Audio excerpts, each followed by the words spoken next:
So attorney, yun nga po. So pumayag nga ho ba ang Netherlands para sa interim release? Cheryl, hindi. Mm. Hindi ko yata nabanggit yan. Ang nasabi ko lang ay the Netherlands is being considered as among the countries as suggested by the defense for interim release. There Mm. are other countries, in fact, redacted nga yung isa na parang ultimate destination. Mhm. The thing is that the Netherlands is being envisioned as, at sabi kasi ng defense, can you ask, respectfully asking the court to do so, can you ask the Netherlands to comment if they can, what they think about transit, number one, kasi dito talaga dadaan.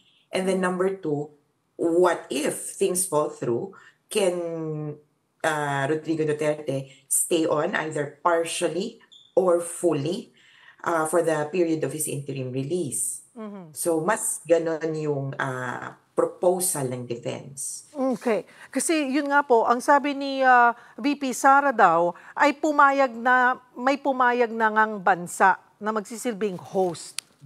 She has not disclosed that country, and until now, that other country, the name has been redacted. Yung Netherlands lang ang nakita natin doon sa filing sa ICC, which are of course public and at that point redacted, pero yung Netherlands hindi nila tinanggal. Well, it's obvious because the Netherlands is the host country of the ICC, and the moment he steps out of prison, talagang magpapaalam ka sa Netherlands. Sa recent interview rin po ni Vice President Sara Duterte, gusto nilang maiuwi si dating Pangulong Duterte sa Davao City. Sakaling payagan daw po yung kanyang interim release.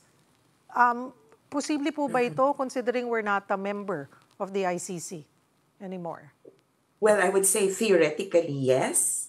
But I hope they understand that it's not just the country that's at stake. Kumbaga, hindi porket pumayag na yung, sabihin na natin, sige, hindi kami member, pero papayag kami. Hindi porke ganun, tapos na ang usapan. Doon nga sa filing ng prosecution at saka ng victim's representative, kahapon lang, kagabi ito, yung ininsist nila ay, unang-una sa lahat, ano yung batayan para palayain ka? At merong tinatawag na 3 risk factors.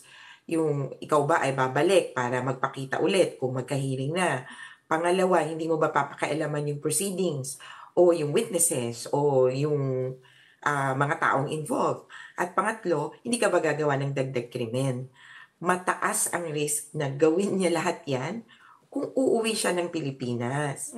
Kaya pinaka tinututulan ng mga biktima. Kung ang tanong naman ay, di sige, doon na lang sa malapit, what if sa the Netherlands, hindi pa rin mabubura yung risk factors. At para sa amin, kailangan tingnan ito na mas yung kondisyon. Bakit ka palalabasin? At kung palalabasin ka, paano ma-ensure yung integridad ng proceedings? Ano po yung magiging konsiderasyon kaya ng ICC bago magdesisyon kung papayagan ba ang interim release niya? Kagaya po ng isang akusado, doon po sa 3 nabanggit nyo, other than that, ay yun po bang estado ng kanyang kalusugan ay pwedeng makonsider? Unlikely in a sense that the court will look at the basis according to the Rome Statute, according to the rules. If you have a medical condition, they can allow for special consideration while in detention.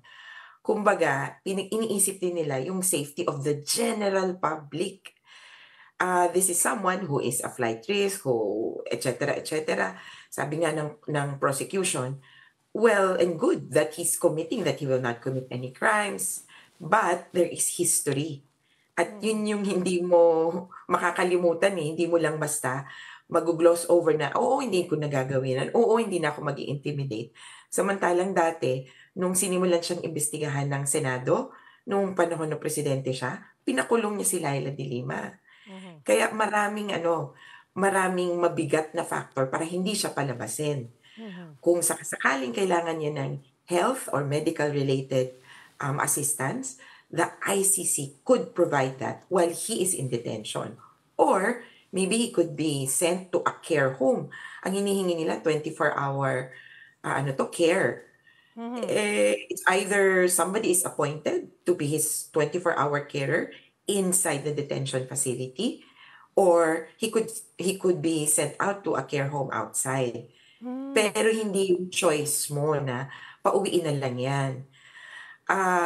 May problema kami doon na parang ito yung gawain ng pag ikaw you have been in power for too long, you think that your conditions, your parameters will be the only thing that will solve the problem. Kumbaga, may problema siya, o di okay, pauwiin. Hindi po ganun yung ICC. They will look at the detainees medically, both physically and mentally, and assess. Take it from there, kumbaga.